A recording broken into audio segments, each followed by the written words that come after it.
Enfin un moment pour vous. Vous choisissez un album dans votre collection, vous sortez le disque de sa pochette, vous le posez sur la platine. C'est l'instant vinyle.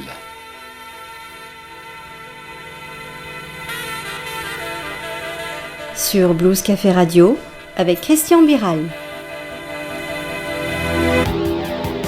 Aujourd'hui, dans l'instant vinyle, j'ai à mes côtés une personne incontournable dès qu'on parle de l'histoire du rock à Lyon. Je suis heureux de l'accueillir à plusieurs titres parce que c'est un vrai passionné, un digueur de vinyle. Son parcours est passé par de nombreuses cases, journaliste rock, animateur radio, chanteur, auteur, compositeur, et puis aujourd'hui, il élargit encore son univers car il fait notamment parler de lui en tant que patron et fondateur d'un label, Simplex Records. Bonjour Christophe Simplex. Bonjour Christian. Alors tu es venu aujourd'hui avec non pas un, mais 2 albums sous le bras. Eh oui, 2 albums qui sont importants dans mon parcours dans la mesure où c'est les premiers disques lyonnais que je me suis offert quand j'étais ado et qui sont le point de départ d'une passion que j'ai eue pour le rock lyonnais. Et ton label Simplex Records, d'ailleurs Simplex Records, Christophe Simplex, il y a un lien ou c'est un hasard? Il y a un petit lien C'est uniquement des enregistrements inédits, donc ça c'était la base, ou alors a été publié uniquement sous forme de cassette, mais il n'y avait pas eu de support vinyle ou CD.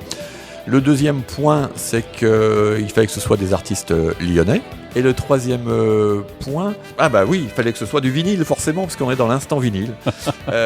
Donc toutes mes productions, on est à 6 actuellement sorties, ne sortent qu'en vinyle. On écoute un premier titre d'un des albums que tu as amené. Chez les autres, chez les autres, chez les autres, chez les autres. Dans les cantines, dans les bureaux, ça va bon train. Dans les bars, dans les restos, des fois ça craint. Quand c'est pas le voisin, c'est Berlin ou le Kremlin. Entre 2 apéros, y a toujours quelqu'un qu'on plaint. Y a toujours quelque part quelqu'un qui va mal. C'est toujours à côté de chez soi que c'est sale. Dans les journaux, à la radio, à la télé, quand on parle de guerrieros, c'est à côté. Des otages qu'on coupe en morceaux, c'est à côté. C'est à côté. Une fois verrouillé toutes les sécurités, on est bien chez soi, même si c'est pas très gai. Chez les autres, chez les autres, chez les autres, chez les autres.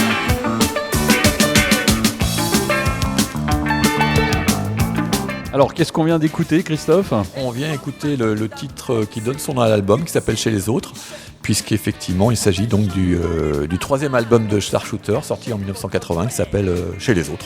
Starshooter, avec bien sûr Kent, qui a été invité dans cette même émission. Alors, pourquoi cet album, Christophe ? Je pense que c'est le premier album de rock, entre guillemets, que je me suis offert en 1980, donc à sa sortie. Je dois avouer que jusqu'alors, j'avais acheté quelques disques. Et pour en nommer qu'un, il y avait un album de Gérard Lenormand, par exemple. Mais n'en rit pas, je l'écoute toujours de temps en temps avec émotion. Cela dit, Starshooter et l'album Chez les autres m'ont fait passer un cap, bien entendu. Et c'est un peu le démarrage de ma passion pour la musique rock, et puis ma passion pour le rock lyonnais dans un second temps. Mais qu'est-ce qui a provoqué l'achat de cet album ? C'est quoi ? C'est la pochette qui t'a non, flashé, je m'en souviens parfaitement. C'était avant de partir à l'école le matin, sur France Inter. On n'écoutait pas France Inter à la maison, alors je comprends même pas comment ce jour-là, je sais pas, on a dû se tromper d'onde. Et ils enchaînent à la suite 2 morceaux de Starshooter de cet album, Machine à laver et Louis Louis Louis. J'avais déjà entendu Machine à laver un peu parce qu'il passait un petit peu sur les radios à cette époque-là. Et Louis Louis, le morceau m'a vraiment scotché, vraiment.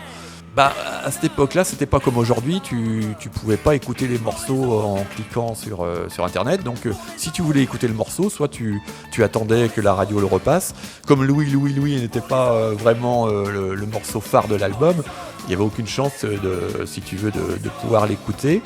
Donc il fallait aller acheter le disque, donc direction, j'ai cassé mon petit cochon, et puis avec mes économies, je suis allé acheter l'album qui était, je pense que tu t'en souviens, à l'époque dans son sac. Sac que je n'ai plus, hélas. Et ben voilà, la première chose que j'ai fait bien sûr en arrivant chez moi, c'est jeter le sac, bien sûr. Comme toi, j'imagine, je le regrette aujourd'hui de ne pas avoir conservé ce sac qui faisait partie de l'œuvre d'art. De l'œuvre d'art. Et ce qui est assez marrant d'ailleurs, c'est que quand quelques années, bien des années plus tard, ils ont ressorti l'album en CD, ils l'ont mis dans un sac. Et celui-là, je l'ai gardé par contre. Le petit CD à un sac. Et ça, j'avais trouvé ça super marrant parce que ils avaient vraiment, la compagnie de disques n'avait aucun intérêt à faire ça coûtait cher j'imagine, et ça n'allait pas en faire vendre plus, mais ils ont tenu à le faire, et ça j'ai trouvé que c'était vraiment une démarche très intéressante, comme quoi de temps en temps même les labels, parce que c'était quand même un label important je pense, savent faire les choses bien quoi. On écoute Louis. Volontiers. Mieux que le babassin, Louis, Louis, Louis, que les voisins, oh Louis, Louis, Louis. Un bateau c'est moche, pas toujours étanche, un avion de poche, plus de manche.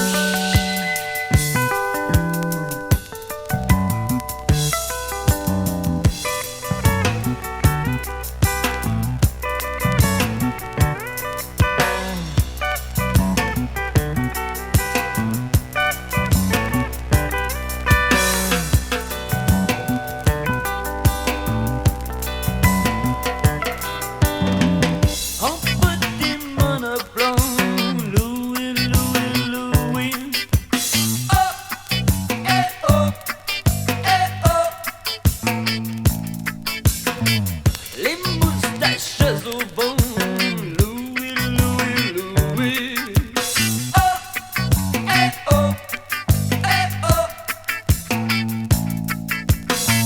Calais d'ouvre en volant, Louis, Louis, Louis. Oh, eh oh, eh oh. Oh, Louis, Louis. Oh, eh oh, eh oh. Louis, Louis. Oh, eh oh, eh oh.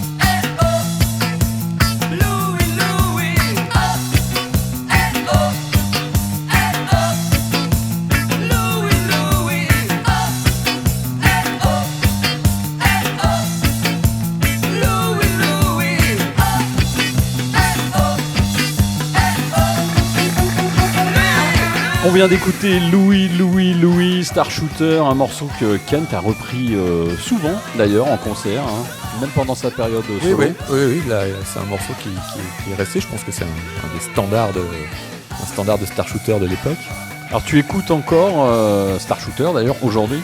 Le Star Shooter, si tu veux, si je le mets en fond, je chante les paroles, je le connais par cœur. Donc je pense que c'est un des disques que j'ai le plus usé, tout simplement. Chez les autres, vraiment, quelques disques que j'ai achetés à l'époque, dont je ne connais pas les paroles par cœur. Mais celui-ci, voilà, c'est un album référence pour moi, je l'écoute toujours avec plaisir. La production de Michel Zaka est très lisse, très polissée. On entend bien la guitare, on entend bien la basse, c'est très frais. Alors c'est pas très aventureux, on va dire, au niveau de la production, pas aussi aventureux que ne le sera leur quatrième album, enregistré, dont on parlait tout à l'heure, enregistré chez CBS, mais c'est hyper frais et je trouve que ça n'a pas vieilli. C'est donc toujours un plaisir, et chaque fois que je me mets un morceau, je le chante derrière sans problème. Pas besoin de regarder les paroles, puisqu'il y a aussi les sous-pochettes qui sont un sujet important pour mon label. Et la sous-pochette avec les paroles, à l'époque, c'était 20 minutes, on écripotait on était dans son canapé avec la pochette, la sous-pochette, on lisait les paroles en même temps. Voilà, c'est un geste qu'on a perdu avec le CD, soit dit en passant. Après cet album, bien sûr, j'ai acheté les autres disques de Star Shooter, puis les 45, parce qu'il y avait des phases B inédites. Donc, je pense que c'est le premier groupe que j'ai vraiment collectionné à l'époque en vinyle. Et revenons à ton label Simplex Records. Est-ce que tu as, des projets par rapport à Star Shooter, par exemple? Non, Star Shooter, j'ai pas de projet, mais je pense qu'en studio, il ne doit pas avoir grand-chose d'inédit de Star Shooter.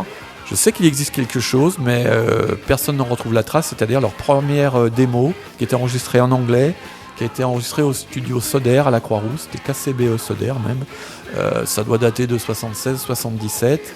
Je sais pas, ils ont peut-être enregistré 4 ou 5 titres. Et ça, personne n'en a la trace, ni Kent qui m'en avait parlé un jour en me disant si tu le retrouves, j'aimerais vraiment réécouter ça. Et aucun des musiciens n'a conservé ça. Donc j'ai pas de projet pour Star Shooter, mais on n'est jamais à l'abri d'une bonne surprise un jour. Nous lançons un appel. Ce serait très volontiers, hein. Au contraire, ça me ferait extrêmement plaisir. Le nouveau qui sortira au début 2022, il y a toujours des soucis de pressage actuellement dans les diverses usines, fait que ce sera un album de Killdozer, d'inédit de Killdozer, donc je pense que tu me reparleras tout à l'heure. Oui, c'est le deuxième disque que tu as amené sous le bras. J'ai spoilé là. On écoute alors un titre de Killdozer. Ok. One used to be the sharp gown, two used to be the bad boogaloo, three used to be the swing shingling, four used to be the funky for the corner down on Funky Street, digging a funky beat, down on Funky Street, the groovy people meet. So music is in the air, people coming from everywhere. They're coming from the east now, they're coming from the west now, dancing with the one that they love the best. Down on Funky Street, digging a funky beat. Down on Funky Street, a groovy people meet. Alright.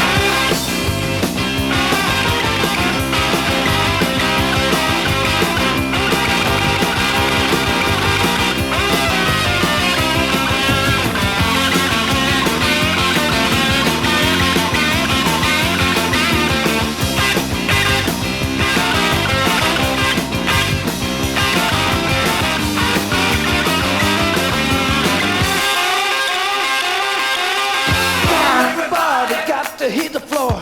Do everybody come on, baby, go. We used to be the bad boogaloo. For everybody just a little fun. Knock down Funky Street, digging a funky beat. Down on Funky Street, the groovy people meet. Down on Funky Street. L'instant vinyle, 33 tours, et puis ça va. Nous sommes aujourd'hui dans l'instant vinyle avec Christophe Simplex et revenons au titre qu'on vient d'écouter, Killdozer, c'était Funky Street. Funky Street et Killdozer, cet album est sorti la même année que celui de Star Shooter, peut-être même au même moment.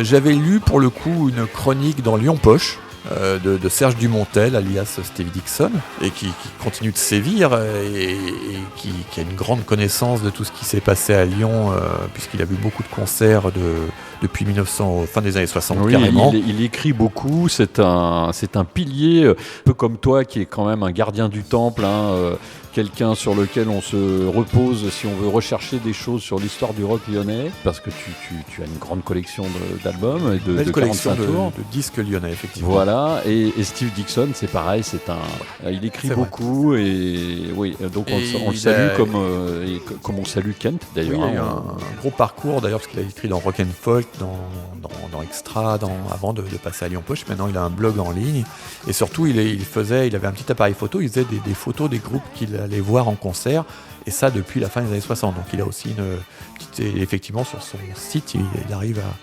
Il met de temps en temps une photo qu'il retrouve, enfin c'est une bible. Ouais. Et donc Funky Street. Funky Street, donc je disais oui, donc c'est le premier album je l'ai acheté parce que j'ai lu cette chronique, j'ai écouté, j'ai rien compris. J'avais pas la culture encore soul, rhythm and blues à cette époque-là, j'ai pas compris ce que j'écoutais, mais j'ai bien aimé.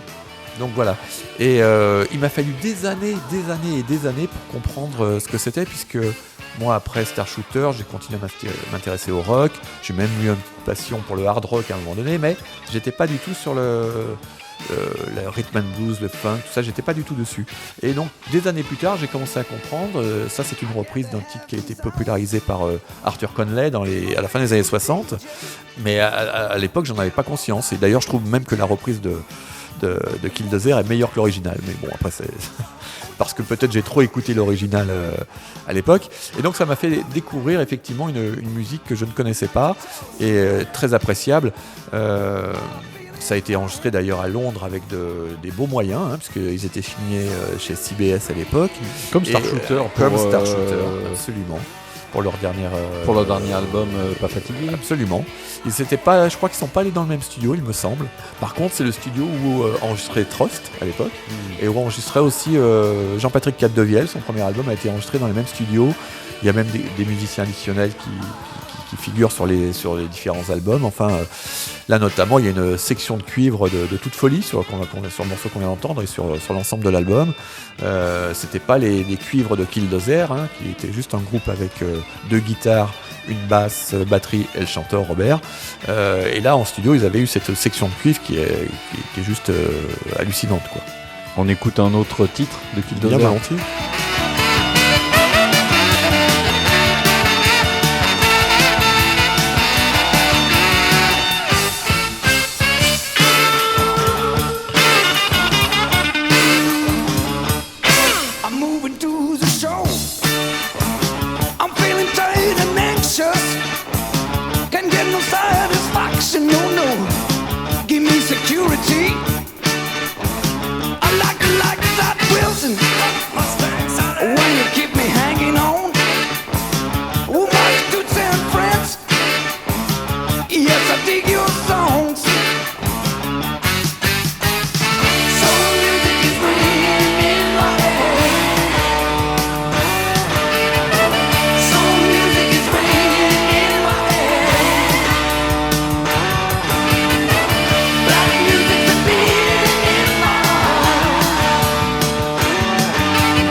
On vient d'écouter Soul Radio, Killdozer. Christophe Simplex nous a amené ce disque avec un autre disque, celui de Star Shooter qui s'appelait Chez les autres. Alors Soul Radio. Écoute, Soul Radio, c'était le morceau qui a été choisi par le label pour sortir en 45 tours, puisqu'à l'époque on sortait des 45 tours, des morceaux phares.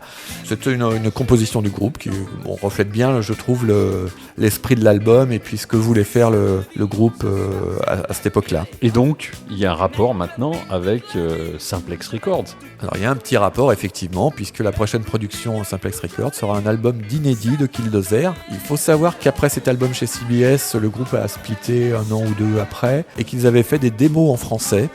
Et c'est ce que je recherchais moi en fait. Et donc quand j'ai contacté d'anciens membres du groupe, j'en ai parlé, mais ouais, ça existe, mais on n'en a pas du tout la trace. Mais par contre, on a des morceaux antérieurs. J'ai dit, moi ça m'intéresse aussi, donc ils m'ont envoyé ces morceaux. Le guitariste était super, Doudou était super chaud pour sortir ça. Robert voulait réécouter un petit peu, Robert Lapassade, le chanteur. On s'est rencontrés, on a bien discuté. Il a vu surtout le travail qui avait été fait sur les premières productions que j'ai pu faire, que ce soit avec Ghana Fool ou les autres albums. Et donc il a dit banco, et du coup effectivement depuis 6 mois on a travaillé pour sortir ce nouvel album. Il faut savoir qu'un des piliers aussi de Simplex Records, c'est de travailler en local.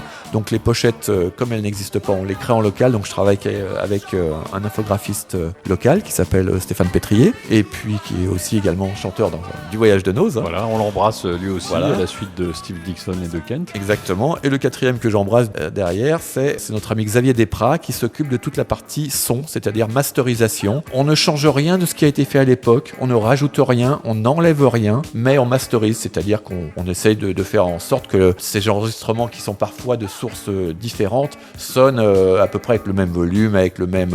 qu'il y a une petite unité sur le disque, mais on ne rajoute pas du... Si une guitare qui est un peu désaccordée, on laisse la guitare désaccordée, on va pas la changer. Hey, elle a fait ses a priori et moi mes préjugés. Poupée de luxe, garçon des villes, on s'est tout raconté.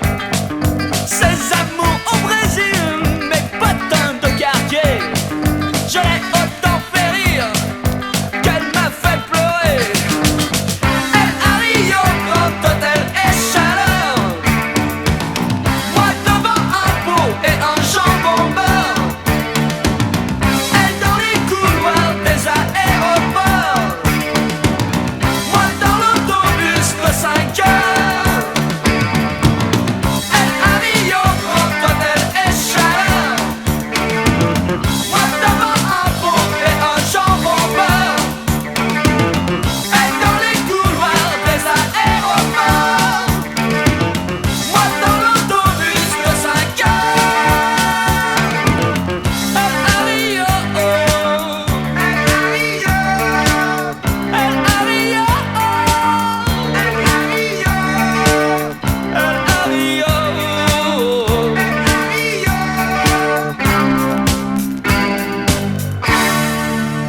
De retour avec Christian Biral pour l'instant vinyle. On est revenu à l'album de Star Shooter que tu avais acheté donc à peu près à la même époque que C'est ça. celui de Killdozer. Ce que j'aimais bien, moi, et ce qui m'a fait apprécier Kent et le suivre après de très longues années, jusqu'à aujourd'hui, parce que je continue d'acheter ses disques, c'est l'écriture de Kent. Alors à l'époque, effectivement, elle est moins poétique, on va dire, qu'aujourd'hui, moins aboutie, mais ce que moi j'appréciais, c'est qu'elle était directe et qu'elle me parlait. Pour moi, c'est un grand frère à l'époque, je lis ses paroles. Je comprends tout, voilà, ça me parle, quoi. Je sais pas, il a 7-8 ans de plus que moi, on va dire. C'est le grand frère du C'est rock un- lyonnais en général, je crois. Ouais, c'est ça. Pour toute cette génération-là de 70, parce qu'il y a quand même eu un rock lyonnais avant, dans les 60s. Bon, c'est aussi un de mes chevaux de bataille de dire que ça n'a pas tout commencé en 76-77.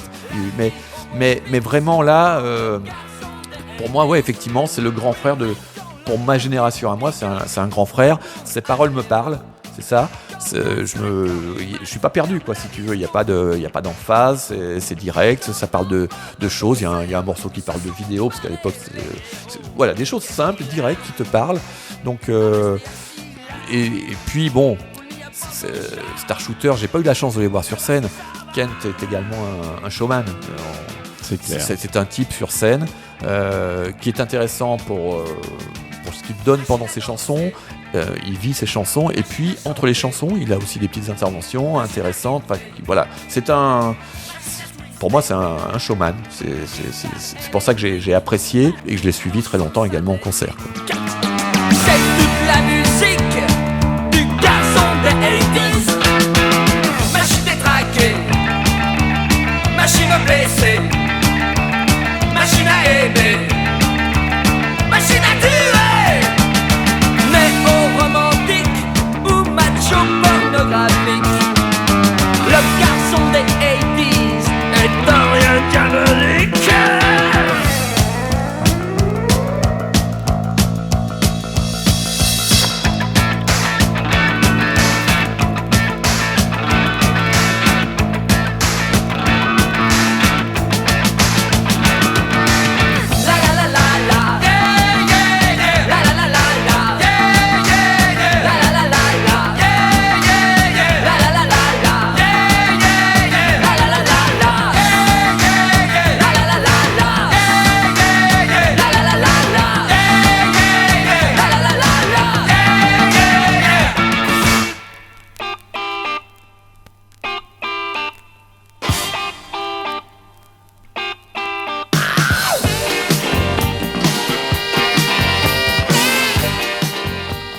Christophe, je sais pas si tu es sensible à cet aspect, mais les pochettes de l'époque, quand même, Killdozer et chez les autres, sont des pochettes qui passent pas inaperçues. Il y a un vrai travail derrière de graphiste. Est-ce que tu peux nous en dire deux mots sur ce que ça évoque pour toi ? Alors là, effectivement, il y a eu du travail de graphisme pour les deux. Il y en a une qui a prêté vraiment, pas à confusion, mais qui a fait un petit peu polémique, c'est celle de Killdozer, qui rend pas du tout, comment dirais-je, qui ne donne pas une idée de ce qu'est le style du groupe. En fait, quelqu'un qui ne connaît pas le groupe s'attend à un disque de hard rock, C'est très vrai. clairement. Et je pense que ça n'a pas joué en leur faveur. Alors, ce qui est marrant, c'est que tout à l'heure on parlait de Trust, c'est que c'est la même agence qui avait créé l'album de Trust, Répression avec la main. Je montre à la caméra de la radio. Mais donc c'était voilà, et CBS travaillait avec cette agence, et donc ils ont eu l'idée de vendre Killdozer avec cette pochette que effectivement je pense qu'il y a une erreur. L'autre chose, c'est que je pense que CBS a signé un groupe et ils savaient pas quoi en faire. Killdozer était un groupe avant-gardiste, faire du funk rock à l'époque en 1980, mais personne ne faisait ça. Il va falloir attendre en France FFF ou des groupes comme ça, mais c'est 10 ans plus tard, pour qu'il y ait un véritable engouement et que les gens puissent mettre ça dans une case. On aime bien mettre dans des cases. Et là, à l'époque, je pense qu'en 1980, ils ne savaient pas quoi faire de cet album, ni comment le vendre. C'était en anglais en plus, ça ne pouvait pas accrocher les... Oui, puis il y a certaines reprises. Il y a des reprises dessus, enfin... Donc, mais... Pour revenir à la pochette, ça ne les a pas aidés. Moi, je la trouve super, mais effectivement, elle ne rend pas, elle ne donne pas une idée de ce qu'est le groupe, de la musique du groupe. Et celle de Star Shooter, donc Kiki Picasso à la conception. conception. Ce qui est marrant, c'est que c'est aussi, tu vois, à l'époque j'avais 14 ans, donc on découvre tout ça, donc on fait des petites recherches, c'est qui Picasso, qu'est-ce que c'est, donc voilà, on essaye de voir un petit peu, et c'était vachement dur, hein. Je crois que c'est Ken qui en parlait dans ton émission également, c'est que à l'époque il n'y avait pas internet, donc les infos on les avait dans les revues de l'époque. Il y avait Métal Hurlant dans lequel il y avait, il me semble bien qu'il y avait, il y avait Ken c'est sûr, et il y avait aussi Kiki Picasso qui travaillait dans cette revue. Je lisais pas Métal Hurlant, donc je lisais Best. T'étais trop jeune. Folk, ou je savais pas que ça existait. En fait, il y avait pas, si tu veux, il y avait quand même peu de médias, donc. C'était compliqué de trouver des informations sur les groupes aussi. Quand tu achetais un album, souvent tu n'avais pas entendu un seul morceau avant. On n'en achetait pas énormément. Bon, après, à l'époque, je pense que tu devais faire comme moi avec mes copains. Il y en a un qui achetait un disque, l'autre il achetait l'autre, et puis voilà. on achetait les cassettes et on se les enregistrait chacun. Hein. Et ça permettait comme ça de connaître plus de choses. Puis après, j'ai découvert aussi l'univers des magasins d'occasion, de disques d'occasion sur Lyon. Et je me rappelle, on y allait toutes les semaines, on faisait une petite tournée. C'est vrai que ça a changé nos vies, les magasins d'occasion. Ah, carrément. On faisait la tournée le samedi. Il y en a qui existent toujours, hein, comme Bulldown, comme la Bourse aux disques, je crois, rue Lanterne. Maintenant, il y en a d'autres. Hein, mais à l'époque, ils existaient déjà, on les faisait. Et je me rappelle que, notamment à la Bourse aux disques, ils avaient un bac qu'ils appelaient les albums non vérifiés. Ah oui. Et ils les vendaient moins cher, ils les vendaient 5 francs, je crois, 5 francs ou 10 francs, alors que les autres qui étaient vérifiés, c'est-à-dire qu'ils les écoutaient, qu'ils les nettoyaient, etc., ils les vendaient un peu moins cher que dans le commerce. Ils mettaient une pastille de couleur pour dire les tâches, je crois. Exactement. Et là, il y avait donc ils avaient 3-4 bacs de disques non vérifiés qui changeaient toutes les semaines. Et grâce à ça, on achetait plusieurs disques avec 20 ou 30 francs, on s'achetait plusieurs disques. Et puis on prenait moins de risques du coup, il y en a qu'on n'aimait pas, tant pis, mais au moins, voilà. Et c'est vrai que toutes les semaines, on les dévalisait. Merci beaucoup Christophe. Merci à toi pour ton accueil. Merci pour l'émission, mais merci aussi pour tout ce que tu fais, parce que, encore une fois, ton travail est quelque chose de précieux pour les amateurs de musique comme nous, pour l'histoire, pour le patrimoine. C'est gentil. Bon, pour moi, c'est même pas un travail, c'est un plaisir. C'est vraiment... tu donnes énormément de plaisir aussi. Eh tant mieux. On se retrouvera peut-être bien entendu, dans une prochaine émission. Sans aucun problème. Au revoir. Merci Christian, au revoir. L'Instant Vinyle, l'émission qui fait chanter les platines.